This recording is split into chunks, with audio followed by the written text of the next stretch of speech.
Hello, I'm Kathleen Spracklin, and this is the Kathleen Spracklin Podcast, episode number 9. I'm a woman on a mission to assemble a cadre of writers, thinkers, and teachers who are transforming the world, one character at a time. And it all starts with one thing: a deep understanding of human motivation, why people do what they do, and the forces that drive them.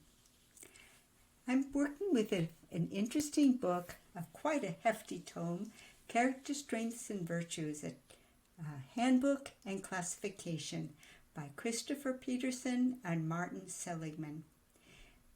I'm going to be working with this book myself for a long time.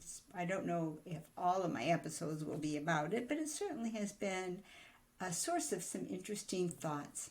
In particular, in my reading today, the authors were talking about the difference between a taxonomy and a classification system. They are attempting to catalog and understand human strengths and the things that make a good life possible. And they began thinking that they would start with a taxonomy of human strengths. And they've decided that they really did not have the necessary evidence to support a taxonomy. But they felt they could do a very good job with a classification system. So for me, that brought up an immediate question: what's the difference? Well, they were very good at explaining that. A taxonomy has a theory behind it, a system behind it, and the classifications fall out in accordance with the theory. Whereas a classification system has 3 guidelines. It needs to be capable of mapping out the territory. This is what we're classifying, and very clear about that. And then for each of the components within the classification system, there have to be very clear rules for inclusion and rules for exclusion. And they also stated that their goal in creating their system was not only to create something that was clear and well defined, but they wanted also to be capable of measuring it. And that puts quite a different standard on it, and that is what places it firmly in the realm of science.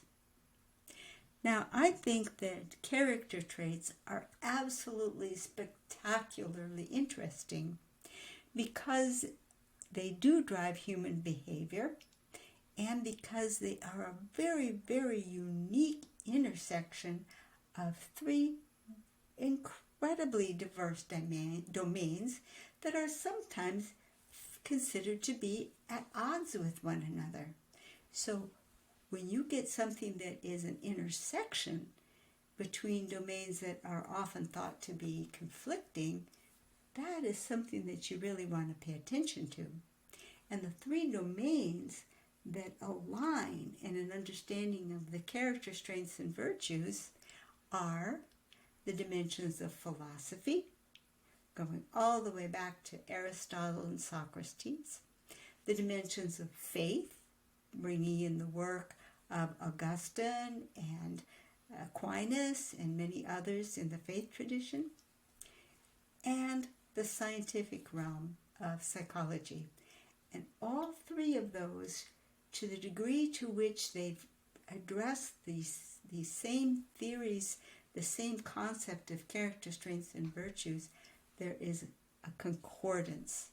And that's pretty spectacular, because all 3 sources are telling us that these character strengths, these character traits, as I refer to them, are very, very important in having a good life and having the best life that we could possibly have as human beings.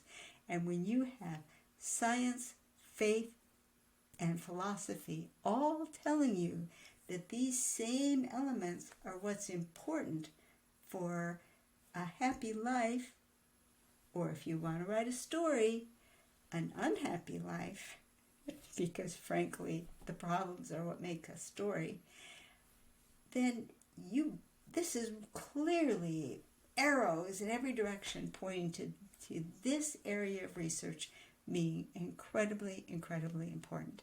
that's why I'm absolutely fascinated with it. And of course, I come from the perspective of wanting to add a little extra dimension and character to fiction writing. I don't teach the whole plotting system. My good friend Victoria Crowder does a marvelous job of that. If you haven't caught her YouTube, you probably will want to do that. But I have a little corner that I think is pretty darn important, because I've studied not only the same characteristics from all three of those perspectives, but I've thrown a level that I have not yet seen. Now, mind you, I'm nowhere near. I'm just scratching the surface of this giant tome. So I will bow to them if they also present the extra dimensions that I present in my work, and if not, then mine still stands alone. So please stay with me, and we will continue this exploration. And I will have some pretty exciting announcements pretty soon. I'm writing a book, and I'm very, very excited to share it with you. It won't be too far coming. It's actually in the hands of the editors right now. It's all been written, and so I will be sharing with you how you can get your hands on that book. I'm planning to basically give it away for free. Now, it's a physical book, and it has to be printed, and it has to be shipped to you. So, I mean, sorry, I'm not rich. I can't really make it free. But as free as I can make it, namely, just pay for the printing and the shipping. And I think it's going to be a pretty exciting book in terms of something that you would want to have in your hands if you are a fiction writer, or even if you're just curious about the characters that walk the streets in your neighborhood and in your world. So that's it for tonight. Talk to you tomorrow. Bye-bye.